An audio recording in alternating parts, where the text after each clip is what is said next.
بسم اللہ الرحمن الرحیم۔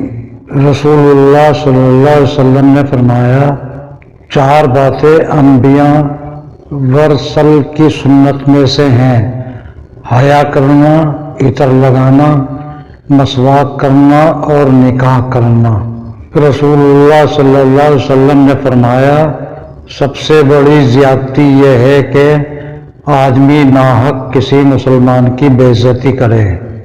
مسلمانوں میں کامل ایمان والے وہ لوگ ہیں جن کے اخلاق اچھے ہیں۔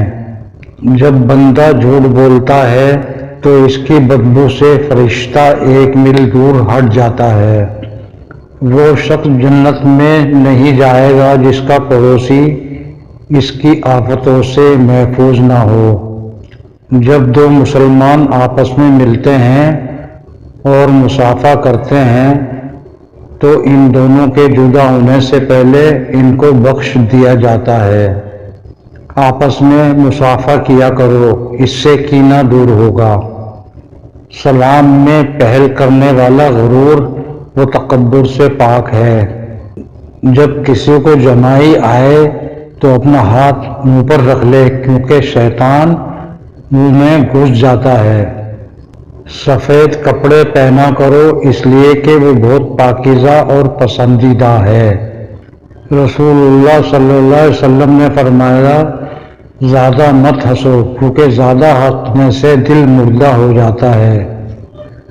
رسول پاک صلی اللہ علیہ وسلم نے فرمایا، بے شک ہر نماز اپنے پہلے والے گناہوں کو مٹا دیتی ہے۔ جو عورت اس حال میں انتقال کرے کہ اس کا شوہر اس سے راضی اور خوش ہے تو وہ عورت جنتی ہے۔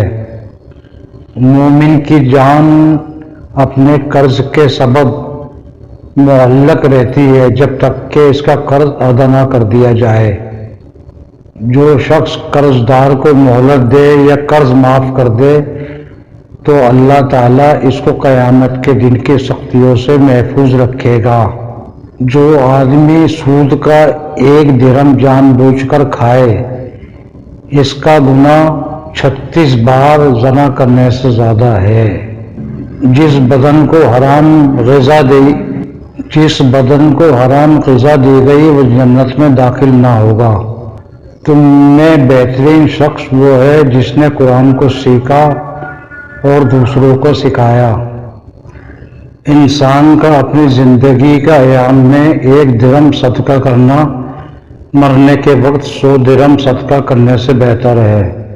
اللہ تعالیٰ کے نزدیک تمام آبادیوں میں محبوب ترین جگہ اس کی مسجدیں ہیں اور بدترین مقامات بازار ہیں۔ قیامت کے دن لوگوں میں سب سے زیادہ میرے قریب وہ شخص ہوگا جس نے سب سے زیادہ مجھ پر درود بھیجا ہے۔ رسول اللہ صلی اللہ علیہ وسلم نے فرمایا، گناہ سے توبہ کرنے والا اس شخص جیسا ہے جس نے کوئی گناہ کیا ہی نہ ہو۔ مسلمان کو گالی دینا فسق و گناہ ہے۔ قیامت اس وقت آئے گی جب زمین پر کوئی اللہ اللہ کہنے والا نہیں رہ جائے گا۔ کوئی شخص اس وقت تک مومن نہیں ہو سکتا جب تک کہ میں اس کے ماں باپ، بیٹے اور تمام لوگوں سے زیادہ محبوب نہ ہو جاؤں۔ جو عورت بغیر کسی عذر و معقول کے شوہر سے طلاق مانگے، اس پر جنت کی خوشبو حرام ہے۔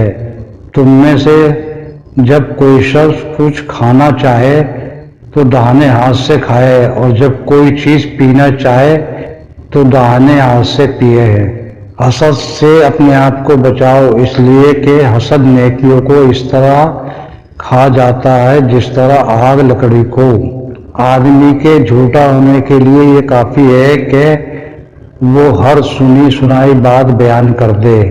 جھوٹ چہرے کو سیاہ کرنے والا ہے۔